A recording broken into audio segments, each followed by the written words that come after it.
Hello everybody, it's Danny back from Deepsouth Homestead underneath the new farmall barn over here. And today we have Mr. Mickey from Hills Mills Homestead back with us.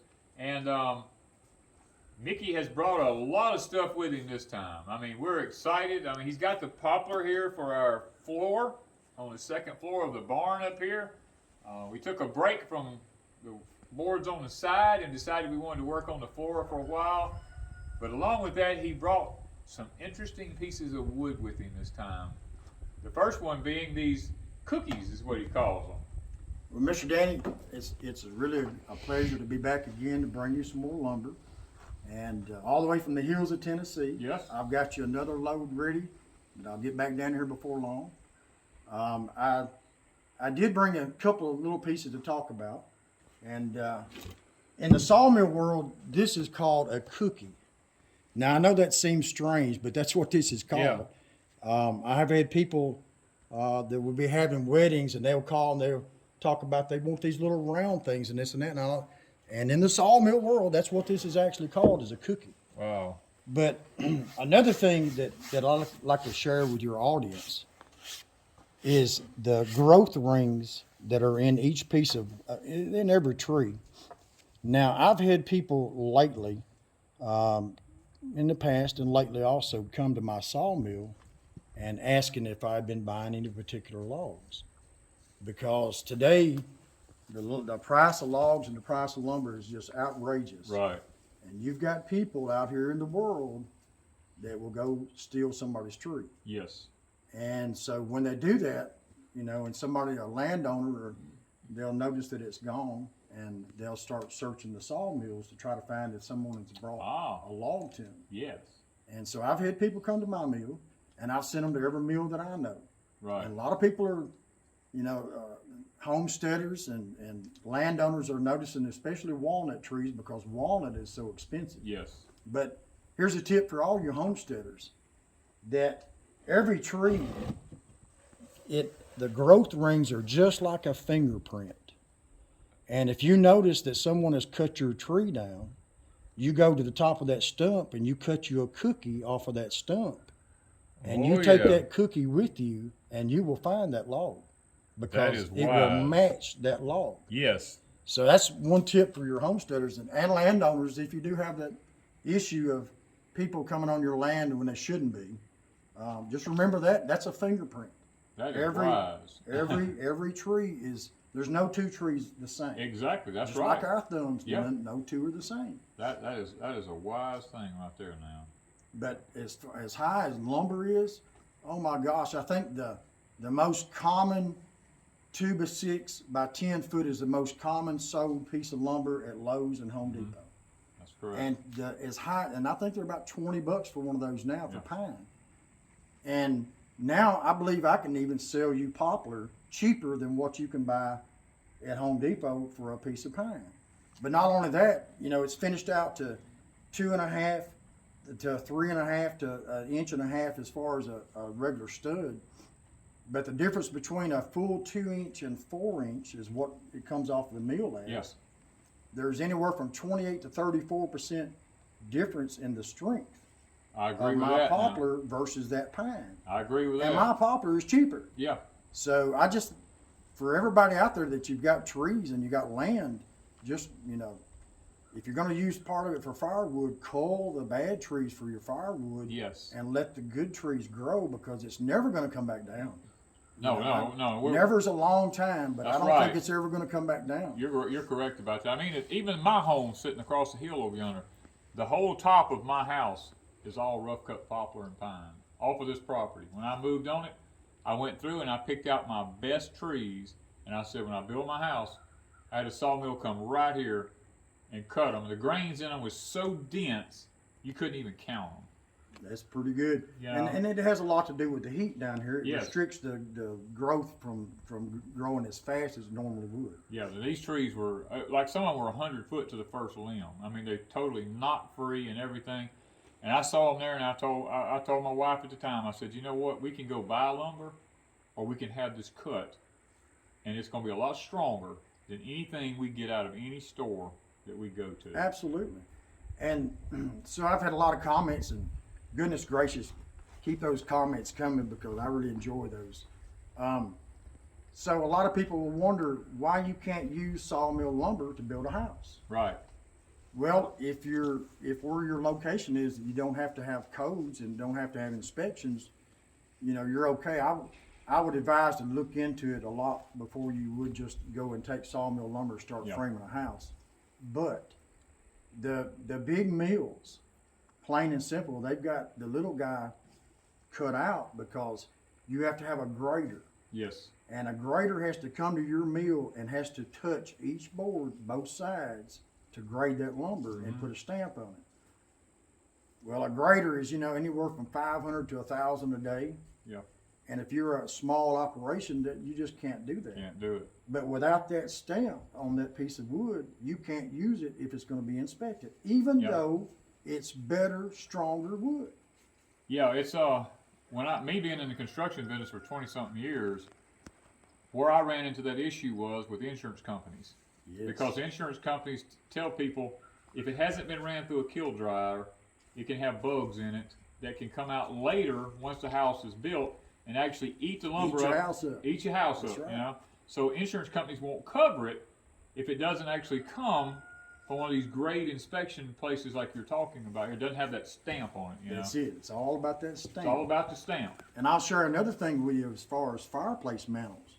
Now, if you don't have codes at your particular location, your insurance company for your home is going to determine this. Yes. But I'll have a lot of customers that call and they'll want a particular size mantle, certain thickness, certain width, and all that. And one of the first things I'll ask them is if they have codes. Right. Because it depends on whether you have a wood stove, whether you're burning wood in the fireplace. It depends on whether it's gas. Propane. Yep. So all of that depends on the width of that mantle, and it depends on the height of that mantle above that flame. Above the firebox. That's right, and a lot of people don't know that, and I get this a lot. Somebody said, "Well, the finished carpenters are going to be there this week, and I need a mantle." Well, call me about 3 months before that, and you'll have your mantle because they have to saw it and they have to dry it. It takes a little longer for a mantle, but that's something to keep in mind. And you know, as anybody knows that's ever done this, when you're building a house, it's a plan. Yes. You need to plan every step all the way through. You do. And y'all will probably notice the wood that we're sitting on here now, we don't have stickers between it. That's because this wood is going to be used pretty quickly. It's for the second floor in the barn up here. It's not going to be sitting here for weeks on end, the Lord willing. You know, everything goes all right. So just in case that y'all are asked that question, but there is something I asked Mickey about when he first got here. I had talked to a gentleman that does do this a lot, and it was something I actually didn't know about wood. And he told me, he said, anytime you're stacking your wood after you cut it from a mill, you want to make sure your sticker is between 1 and 2 inches from the end out there so that the wood doesn't split. Now, I couldn't answer him because I didn't know if that was 100% accurate, but I think you actually cleared that up for me. That's accurate. And it's the checking, the split, but Sawmill Lingo is checking. And so by keeping it at the end of the board, you're putting enough weight on it that it does reduce it. Yeah. And another thing, all your sawmill lumber is going to be 6 inches minimum or maybe even longer just because of the checking. Yes. And so, yes, it's absolutely true. The stickering, it has to be done correct because that's going to be the outcome of the board that you sawed and that you're stickering. If it's not stickered right, it's not going to be a good board. Right. Okay, another one of the treasures that Mr. Mickey brought down here, and I call him a treasure because to me it is this, was this a 4x6? It's actually about a 3x7. A 3x7 extra piece of walnut for a gun stock. Now there is a lot of walnut in this, but the thing about it is, guys, is that's like, to me, it's like a treasure because I'm going to make a walnut gun stock for a gun that my father let me hunt with when I was just like 10 or 12 years old, killed my first squirrel with. I have that gun now, but the stock is broke on it, and there's no replacing this stock. It has to be custom made because the gun is just so old. And to tell you how old it is It's a 410, and the barrel on it is over 1/8 of an inch thick.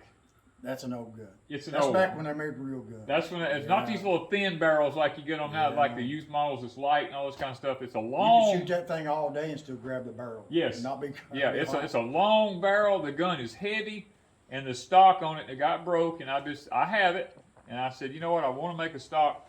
Well, Mr. Mickey had a piece of walnut that I was able to get from him, and this thing, actually I could make several of them out of it, I believe, to be honest with you. It's a little bit gnarly, but I tried to capture, especially for walnut, the beautiful grain is called Cathedral. Okay. On my channel later on, I'll get into making some videos and explaining the different types of grains. Right. But I tried to capture some of the Cathedral in the edges of it so that will blend in. To me, it looks better when it blends over across it and down on each side to I got kind of you. like a book match. But I mean, of course, everyone's different. Yeah. But ideally, when I saw that, that's what I was trying to capture. I wanted to try to capture the Cathedral on the side and maybe some gnarly grain down the edge of it. But it should turn out, you should be able to find at least one good. Oh, I'm sure I'll find it in there. And it's an heirloom. Oh, exactly. It's an heirloom. And see, I actually have enough to make the 4-stock and all out of it too. I mean, I could actually make a flintlock out of this one along as it is. Yeah, that's what I was going to say. You might even find another project. I might even find another one with it. The only thing I don't know, and I'll ask you about that here, is, because of its width, I am going to have to cut it down because the stock is a lot thinner. How does it plane? So, I didn't know if you had a bandsaw or not. Oh, I have bandsaws, planers, I have all that. If you got an upright bandsaw, just run through that bandsaw. Okay. And then I would try to plane about a good 1/4 of an inch. I leave that just so you can flip and keep getting the best result for it. But I wouldn't want to, that's a lot to try to plane that. Yeah. Does it plane easy? Oh, yeah, Lord, yeah. As long as you got sharp blades, sharp knives, beautiful. Okay. Just beautiful. That was going to be one of my questions I was going to ask you about there is and then just hand sand whenever you get to your curvatures and all that, kind of rough it up a little bit through your bandsaw. Yeah, I got draw knives and stuff like that. I can't tell you nothing about it. You know more about it than I do on some of it, but that would be my suggestion is cut it down within a 1/2 inch of your finished product. Yeah, I made a cedar stock. Believe it or not, I have a 20 gauge that I made a cedar stock out of. I actually was on a hunting trip, and I actually shot 2 bucks at like 80 yards with number 2 buckshot with that thing, and knocked them both down. Big 6 points. Did it kill them? And it did. They were laying on the ground, but I got 2 of them. Got back up. And it had broke them down in their back, and they were trying to crawl off with their front feet. Well, I had to climb down out of a tree and run that long distance because it was actually down through a holler and back up on another hill. I had to cross a holler, and when I got over there, my knife had fell out coming down this tree. When I was climbing down and running, I lost my knife out of my sheath, and I'm sitting there. Well, I didn't want to just shoot them at point blank range, because they were pretty deer. So I said, well, I'll just take the stock of the gun and I just hit him, maybe well, the first one I hit him, broke his neck instantly and killed him. I mean, which I thought was unusual, and he just died. I said, okay. And when I hit the other one, the stock broke, and I had to go home, and I didn't. All I had was a piece of cedar that I told you about. Me and my dad had cut some cedar trees down, and I actually took a hatchet and chopped that thing out with a hatchet, and then took a pocket knife and whittled that whole stock out out of cedar. But I didn't want to put and it doesn't match the forearm on the 20 gauge. So there is a possibility that there'll be a stock out of this for that 20 gauge and a 4-piece out of all of it. If I can make it happen, If you ever have time, that's one thing I can say, guys. Your audience, I'm not sure that they are so aware that everything on a homestead is wide open. I come down here and I'm taking up some of your time, and I really appreciate that. But I'm not here no longer than I have to be. I got a homestead. Oh yeah. I'm gonna tell you guys this. This is my 3rd trip, and I hope to have a few more trips to come along. But guys, we'll be sitting here with a conversation. Me and Miss Wanda will be having a conversation. Mr. Danny's gone. Well, he had to go do this, and he had to do. So then I'll be talking to Mr. Danny. Miss Wanda's gone. So there's always something going on. I don't know if we could ever get caught up.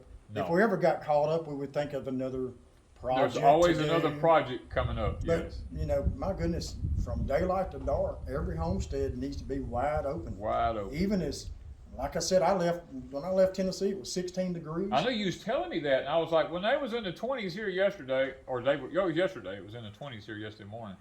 But it's not that cold today. I think I got up this morning, it was like 31, I think was the temperature here this morning, which was been a pleasant day today. Beautiful day. Now, it's still chilly with the breeze blowing, but it's still a pleasant day. But you also brought with you some literature. I did. And so let me just say this much, that I'm not sure if you're aware of all the things that you say on video to your audience, but I think it's been about a year ago that you were showing some of these that you have in your library. Yes, that came from my mom. I found it in her stash. And so I was watching the video and I went right to eBay. Right. And I found one. And I believe that this book is $3.99 when it was new. Yeah, it's right there in the corner. It says $3.99. And I'll just let you know that after you put this on video, the price went up. Really? I paid $68 for this book. Oh, Lord have mercy. True story. Wow. eBay, I paid $68, and it was the only one. And I'm not sure, folks, you can look, but I'm not sure you'll find this one today. That is wow. Yes, $68. But there's a ton But of this is information. mine. Yeah, this is you won't get it for $68. No. And so I have another book. I'm not sure. I've never have actually this in the seen this. library? I've never seen this one. No. So this came from my grandmother's, her bookcase. She had all the gardening books, and so they got passed on to me. And I think I mentioned before, you had to be a certain height and a certain age to touch these books. Just to touch the book. Yeah. But I believe that this one was printed in 68, 69. Okay. But a lot of, and I know you do, and I know you know a lot about it, but a lot of homesteaders may not realize that growing electroculture. Yes, I'm familiar with electroculture, yes. And so this is where I first learned about electroculture. Oh, okay. And so inside about page 60 something, that talks about growing your cucumbers on a fence and this and that. Yes. And I'll tell you another thing that I like to do is, you were talking about the concrete reinforced wire. Usually it's a 5-foot wire. Yep, it's 5 foot. Yeah. And making a pretty good circle out of it. Is around it, make a what you said. Circumference. But for cucumbers, you can plant them about every 6 or 7 inches apart inside of that cone. Yes. And it will you'll be overloaded with cucumbers. Right. But the electroculture, anything that you can grow on a fence, a basket, a trellis, anything that touches wire, metal, that's attached to the ground especially, every time there's a lightning storm, right, and every time it lightens, it gives that plant a boost. It's the electricity in the air, static electricity. Static electricity, right. If you've got your baskets attached in the ground with fence posts, metal posts, rebar, however, every time it lightens, it energizes the microorganisms in the ground. Yes. And so, guys, if you and a lot of people do it and they don't realize it. I think you're accurate about that. Yeah. I think a lot of people, it's just through ignorance. They just do it because they want to. Never heard of electroculture. They've never heard of electroculture. If you Google it, it shows up 2 words and a lot. Yeah. So if this is politically correct as it was written, it's 1 word. It is 1 word, yes. But I've been doing this for 30 years, and I've told this story to everybody. It's like, the night before a storm, take a picture of a cucumber. The next morning, it will double in size. Yes. Now, that's not always the case, but it absolutely helps. Yes. Yes. The static electricity in the air actually gives plants a nitrogen boost. And the microorganisms in the ground feed off of all this stuff. That's right. It's the additional nitrogen that goes into the ground. Everybody thinks that it's all about the rain, that the nitrogen's in the rain. And there is a certain amount of nitrogen in the rain. But the rain gets its nitrogen from the static electricity from the lightning. As it goes through the air, it statically charges it with nitrogen going into the ground. And you know that volcano that was just on the news lately with all the lightning coming out of that volcano? Yes. Now that's a phenomenon that's not, we don't see that very often. This is true. This is true. It created its own atmosphere above the volcano when it went off. Cities do this. Yeah, from the concrete. From the concrete and everything. People don't realize all the stuff that goes on from our weather and how it affects everything down here on the ground, especially the crops that we grow. And that's a great point about the electroculture. I never really talk about that on YouTube. Most people think you're a nut. Well, I'm not a nut. He's not a nut. Come see my place if you think it doesn't work. He's telling the truth, guys. lots of people ask me, how do you get this to happen? I mean, why is this growing so well? I'm not going to just tell them all this stuff, you know. Well, that's another thing I wanted to mention to your audience. That there's lots of things around here that you don't show. Right. And that you don't tell and talk Yes. about. And I understand completely because Yeah. I'm kind of sort of a little bit the same way. Same way. You know, if you get, that's like I used to tell guys on my job. They're like, boss, why didn't you tell us? I said, if I tell you everything I know, then you'll be as smart as I am. And then they'll go start their own company. They'll go start their own company. Exactly. All right, guys. Another treasure that Mr. Mickey brought down here was this cedar that's lying before me here. We've got two, they're underneath the bottom ones there. We have two live edge ones.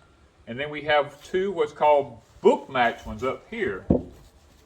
See, the live edge down on the bottom right here has got the bark on both sides. And lots of people use those. I mean, I've actually seen people use them. I did this one time for a lawyer outside his cabin that I built in the woods for him. We built a bar like that outside for him. And it's got a live edge on both sides of it. It turned out beautiful to do that. But then we've got the two top pieces here. Now these are what's called. So one of the things that I get a lot of customers, they're building farm tables. Generally, a farm table is about 6 foot length and about 30 inches wide. But Right. Of course, there's variables to all that. So this is what I call a book match pair, because I'll put a straight edge on one side, and a lot of times it determines on the log, because for my wood miser, I can only saw 24 inches maximum width. Right, right. So if my log is more than that, then I've got to make a clean cut, and the result is gonna be a straight edge. Yes. But I call these book match, and when you can just put these together, and that is straight off of a sawmill, Yes. you can see that it won't take a lot of work to make that into a really nice table. Oh, yeah, I'm sitting here looking at it. I mean, I've got these things going through my head. Like I can drill some holes in it. I can put dowel rods in it. I can bring that joker together and clamp it and glue it. And Last, another heirloom. another heirloom there. And Pass it on down. there's not a lot of work to do around the edges. I mean, it's just basically just fix the ends and That's you it. maybe hand plane the top of it down, you know, with a hand planer or something. And even the ones underneath it that are live edge on both sides, Yes, you can use on each end as your legs. you could. Yes. And that way you've got, a lot of times there's a new thing now where they make a table where they call it a waterfall, and the same grain of the table at the end of it, they'll have it jointed at 45 real tight. Gotcha. And that same grain will fall all the way off that end. It's beautiful. It's called a I waterfall. can see where that would be fantastic. A lot of walnut tables like that. But Yeah. yes, it's endless. It really is, and I love to learn about it. On my website, hillsmill.com, I've got a page on there for all my customers to send their finished products, and so I've got it on there. Oh yeah. Oh my gosh, dude. I'm an old woodworker, but today people are way beyond what I can do, or what I used to be able to do. I'm very familiar with that. I worked with a company north of here. I had to have some Spanish cedar to go on this guy's house. It doesn't rot. I mean, it's insect proof and all that kind of stuff. And we were building the trim on the outside of this brick. It's almost like a mansion on the outside. And he wanted to know what kind of wood to build it out of. It wouldn't rot, but we'd take paint well and all this kind of stuff. And I said, well, it have to be Spanish cedar. So I went to this guy's facility, and when I walked in, there was a table, a coffee table, about the size of this that you have here. And I looked at it, and it had a giant star in the middle of it, and every piece of that star was a different wood, a different color. Inlaid in a different piece. Inlaid in a different piece. And this guy had been a world traveler, and every time he went to another place in the world, he'd bring a piece of wood back with him. And this guy's job was to take, I think there was like 23 different types of wood in this tabletop, was to put this together in a fashion in which he could use all that wood as a memorabilia for his world travel. And it was amazing. Only one of a kind in the world. There'll only ever be one. That's it. It's kind of endless. As far as charcuterie boards, cutting boards, everything you can imagine that people are making now, that's what they'll do. They'll take a different species and they'll inlay it in a curvatures. They'll do a straight line, but it's endless. We were talking earlier about how I've made clocks and whatnot a long time ago. Right. That's just simple stuff. Oh yeah, yeah. Compared to now, today, it's, and the sad part, kind of sad, is the technology for a CNC machine. Now you can spend $5,000 to $50,000 on a CNC.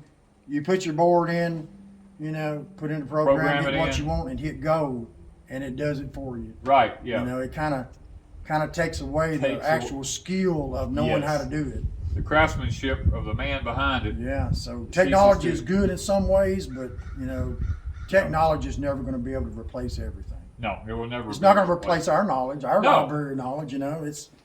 No, it will never replace it. I don't know. I might be wrong about that. We are putting it on YouTube. Well, you are right about that. Yeah, so we are there might putting be it a out little there. bit to that. But yeah, we're telling people what we know, and when we do that, they're as smart as we are in those areas. Yeah, but that's okay because we've passed down something that would be lost otherwise. That's you know, that's the whole purpose of why I even considered even trying to send you an email to try to figure out to bring you some lumber, because I got to thinking, you know, if nothing else, which I had no clue about our YouTube channel until you started talking to me about it. And I will say this to your audience. So Hills Mill Homestead is my YouTube channel. I had a couple of videos up. I've got a lot of videos already made, but my computer, let's just say, wouldn't cut it. So I've had to buy another one. And that is a terrific investment. I mean, it's just about endless on how much you spend on that. Yes. But I'll have my computer will be in Thursday.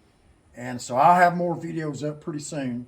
The editing and the program and all that, I've got all that under control. So stay tuned, Hills Mill Homestead, and I'll be putting out some more videos, and hopefully everybody enjoy those, and hit that subscribe. Yes, and y'all the subscribe. like button and comments. I really enjoy everybody's comments. There was a gentleman from South Carolina, and he was reminiscing about some of the things we were talking about. And he brought up a subject, oh my Lord. So when I was 11, I had this grand idea, which, I mean, you know, you're 11, how big can those ideas be? Say you're only 11, okay? But I live with my grandmother, and so I started selling grit newspapers. You remember? I've actually been there. I know what you're talking about. On a bicycle, ride around town, deliver the grit Oh newspaper. my gosh, and you know, I sold them for a few months before I could actually afford a bicycle. Yeah. And a bicycle was freedom. It was. It was freedom. Yes. But this gentleman was reminiscing about his older days, and you know, I made $8-10 a week. Yeah, that's about right. You know, my goodness, it was something to do. But that was money then. And it was. Yeah, it was. And I'll also tell you this, Miracle Grow.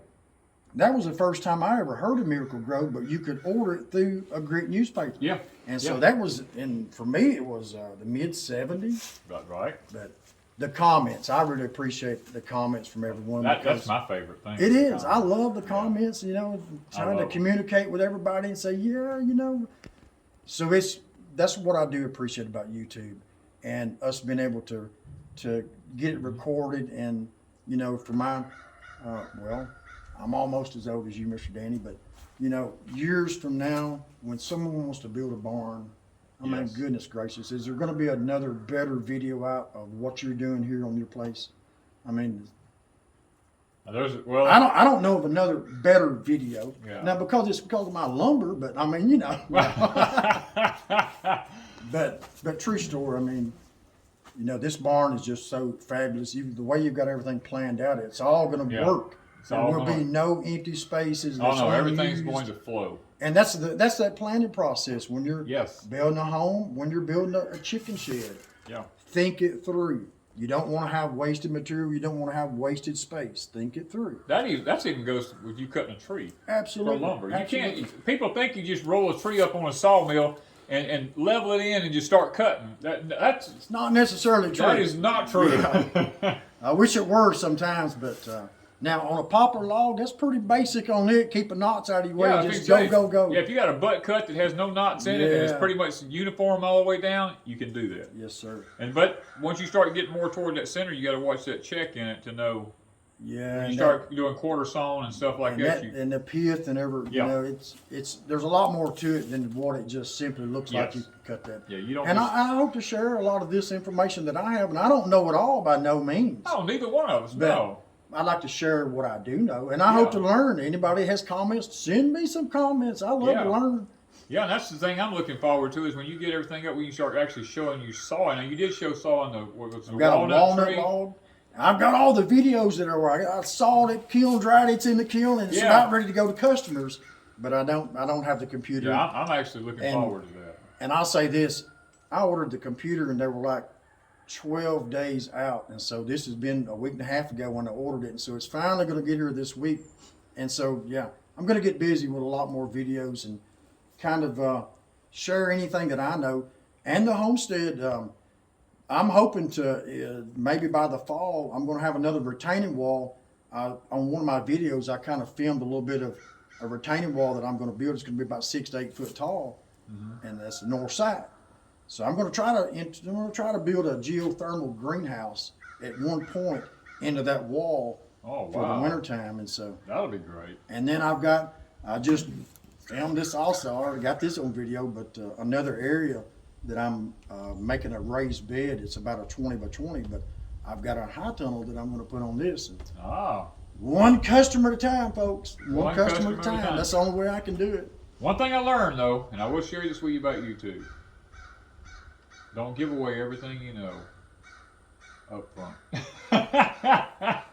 Yeah, I can understand that. Yeah.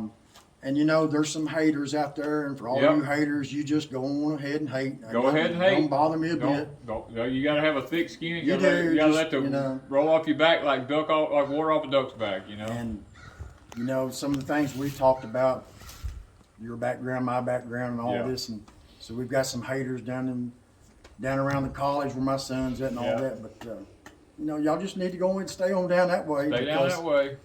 Nothing is free. I don't care where you're at, what you're doing. Nothing is free. Somebody paid a price for every bit of it. Yep. There's an old saying that I have, and I've said this for ever since a long time ago, many moons ago. Those who drink from the well never forget those who dug the well. This is true. Yeah. And so that goes a long ways on everything that you want to really, anything that's worthwhile of putting yourself into and the interest that you may show as far as anything from building to gardening to homesteading and all of it. And I'm looking at your cows, even your cows, you have an audience. You talk, your cows just lay down and listen. Yeah. As a matter of fact, a while ago, the bull was talking to me. Yeah, he was. He was. Yes, you actually heard him sitting there talking to me. And I actually made a comment to Mickey. I said, I wish I knew what he was trying to tell me. You know, but he sits there and he talks to me. There's a reason he's doing it. Yeah. Sure He enough. just started it like a month ago. And I'm sitting here, I'm like, what is he trying to tell me? First, I thought he was trying to tell me that the cows needed hay. So I put hay out. Well, they don't need hay. And he's still doing it. So I'm trying to figure out what is he trying to communicate back and forth to me with. But it's interesting. It's interesting. It really is. And they're very at peace. You see right here, they're sitting here right now chewing their cud. Sitting there in the sunshine. As content as they can be. Well, guys, it has been a pleasure to have Mickey back with us here today, and to actually get another shipment of lumber in. That's been a real big joy that we've been looking forward to now, so we can get started on the second floor of the barn up here. And guys, go check out his YouTube channel, Hills Mill Homestead. Yes. And his web page. Website, hillsmill.com. And the pleasure is all mine, Mr. Danny, Miss Wanda. And I've got another load ready to bring down. It's going to be pretty quick. We're going to watch the weather on this. Okay. But my goodness, if I had time, I would be helping you. We'd be bored. We'd be nailing some If we were boards. neighbors, there's no telling what we could accomplish. Oh my goodness. Woo! It would be endless. It would be endless. And but anyway, and guys, I appreciate and I know your audience. I know they know some of this, but I want to share something with your audience.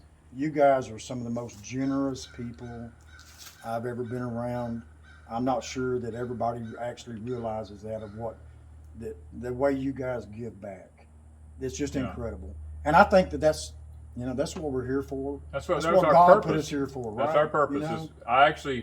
Most people don't realize this. I probably give more than I receive. Oh, you wouldn't have to. I absolutely believe that. Yeah, I do. Absolutely. Yeah. And every time I leave, Miss Wanda's giving me some. And I'm usually snacking on her way back. That keeps me going. And the trees and fruit trees and things that you guys share with me, I just want you to know how much I really appreciate it. I'll bring you some extra lumber. I don't care. But I really enjoy coming down here.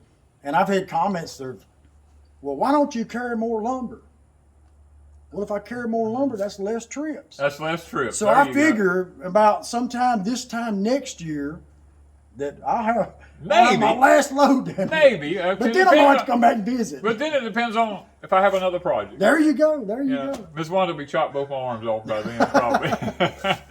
Oh, well, guys, thank y'all so much for watching the video today. And do go check out Mickey's channel and his webpage and give him some business because, hey, you can get stuff from him cheaper than you're going to get it from Lowe's or Home Depot, I guarantee you. True And you're going to get better quality material. I can promise you that.